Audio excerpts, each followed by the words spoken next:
Chapter 12 of Think and Grow Rich by Napoleon Hill is titled The Subconscious Mind, the Connecting Link. In this chapter, Hill explores the power of the subconscious mind and its role in manifesting desires into reality. Hill begins by explaining that the subconscious mind is like a filing cabinet, where every thought and impulse is recorded and classified. It receives and files sense impressions and thoughts, regardless of their nature. He emphasizes that you have the ability to plant any plan, thought, or purpose into your subconscious mind, which will then work to bring it into physical or monetary form. The subconscious mind is most influenced by dominating desires mixed with emotional feelings, such as faith. Hill highlights the importance of connecting this concept with the instructions given in the chapter on desire and the building and execution of plans. He also emphasizes that the subconscious mind works day and night, drawing upon the forces of infinite intelligence to transmit desires into their physical equivalent.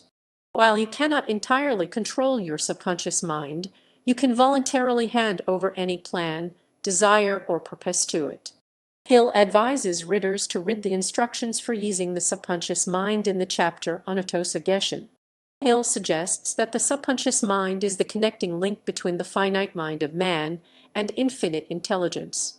It is through the subconscious mind that one can draw upon the forces of infinite intelligence and transmit prayers for answers. The creative possibilities of the subconscious mind are immense and awe-inspiring. To gain control over the subconscious mind, Hill recommends mastering the 7 major positive emotions: desire, faith, love, sex, enthusiasm, romance, and hope.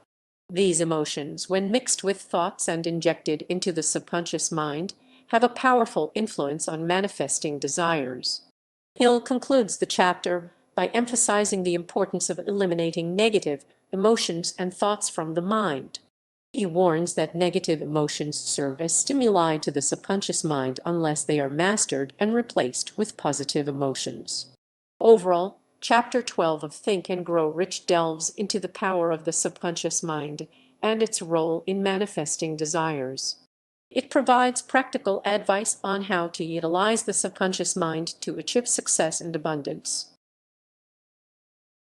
Chapter 13 of Think and Grow Rich by Napoleon Hill is titled The Brain, a Broadcasting and Receiving Station for Thought. In this chapter, Hill discusses the concept that every human brain is both a broadcasting and receiving station for the vibration of thought. He explains that through the medium of the ether, similar to radio broadcasting, our brains are capable of picking up vibrations of thought released by other brains. Hill introduces the idea of the creative imagination, which acts as the receiving set of the brain, allowing us to receive thoughts from others.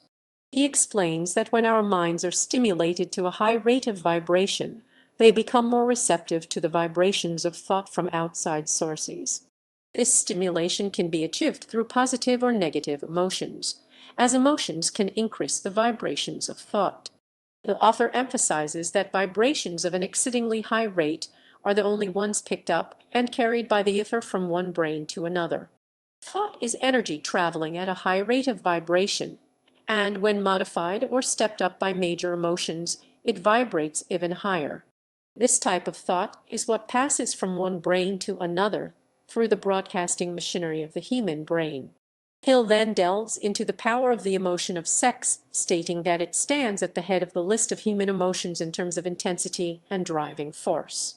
When the brain is stimulated by the emotion of sex, it vibrates at a much more rapid rate, making it more receptive to ideas picked up from the ether by the creative imagination.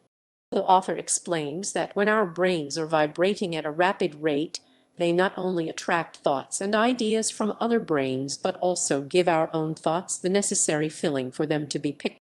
This broadcasting principle involves mixing feeling or emotion with our thoughts and passing them on to our subconscious mind.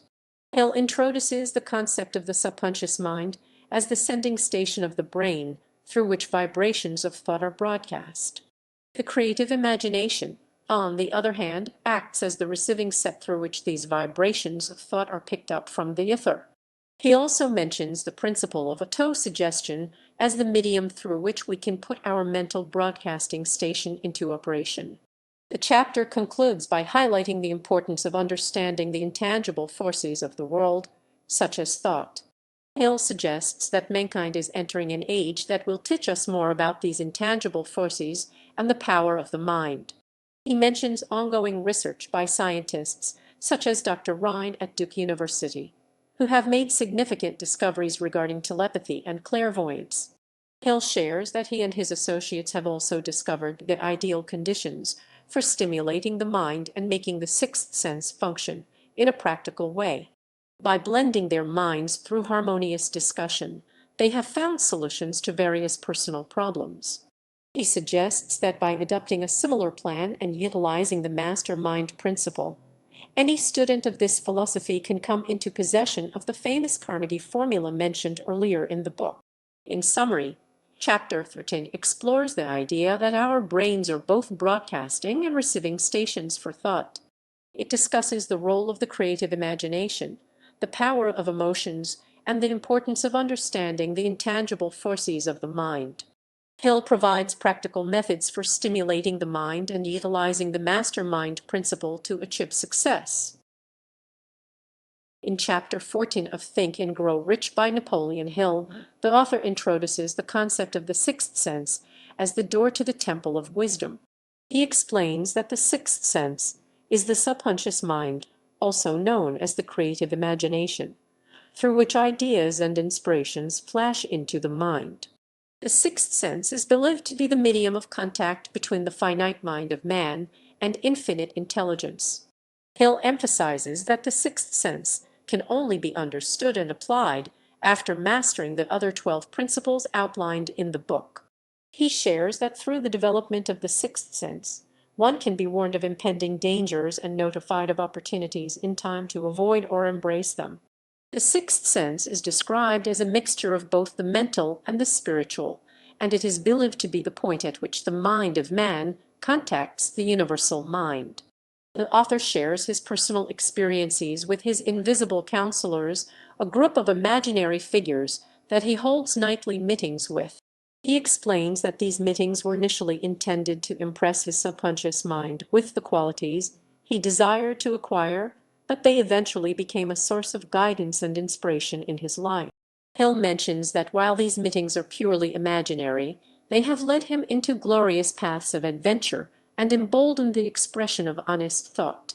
Hill acknowledges that the concept of the sixth sense may be unfamiliar to many readers, but he asserts that it is a subject of great interest and benefit to those who aim to accumulate wealth. He mentions that great leaders throughout history, such as Napoleon, Buddha, and Christ, likely made use of the sixth sense in their endeavors. The author concludes the chapter by stating that the sixth sense can be developed through the application of the other principles outlined in the book, and that it is a power that enables individuals to overall. Chapter 14 of Think and Grow Rich delves into the concept of the sixth sense as a powerful tool for success and personal development. It encourages readers to explore and develop their own sixth sense through meditation, self-examination, and serious thought.